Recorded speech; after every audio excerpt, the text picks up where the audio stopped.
How can you deliver content-specific and academic vocabulary to help English learners, or anybody for that matter?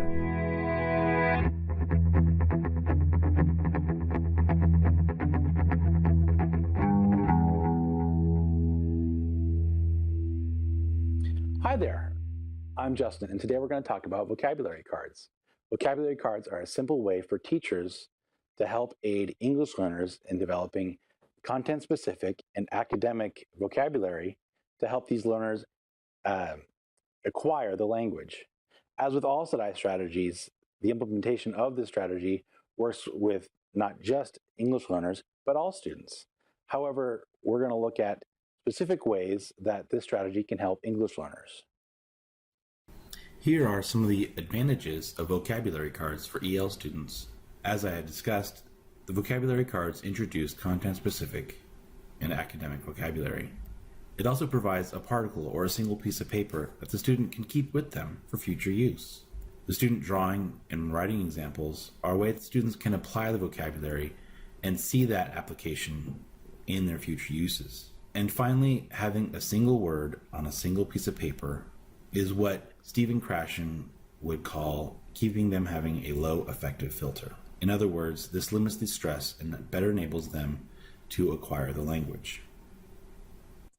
Now that we have seen the benefits, let's see how to make vocabulary cards. Here's what you will need: index cards, pen, pencil, or markers, and an age-appropriate dictionary. Now, in some cases, a textbook with a glossary will work as well.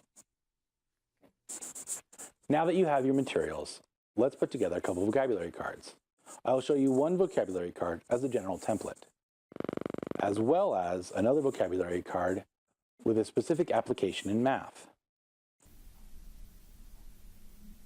Here is the front of our first example, in this case a template. As you'll see, there's the word, the vocabulary word that the student will be defining and understanding. Underneath the word on the front is the definition. On the back of the card, on the left side, you'll have a picture representing the word, and on the right will be an example sentence the student will create. Here's the example using math. Here we're looking at the vocabulary term sine, or sine theta.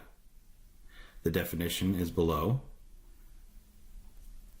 and on the back we have an example, a diagram representing sine theta, as well as I included a mnemonic, the mnemonic device of SOHCAHTOA, and I've highlighted SOH for sine is opposite over hypotenuse.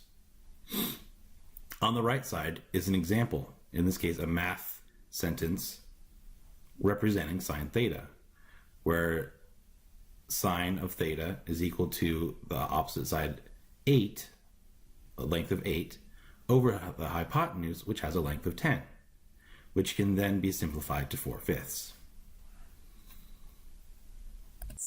That is vocabulary cards. Once your student has made some, he or she can keep them as a personal dictionary. Then, to promote collaboration, students can quiz each other on the vocabulary in partners or in groups. I hope you've enjoyed this look at vocabulary cards. Leave a comment below and let me know your thoughts. So long!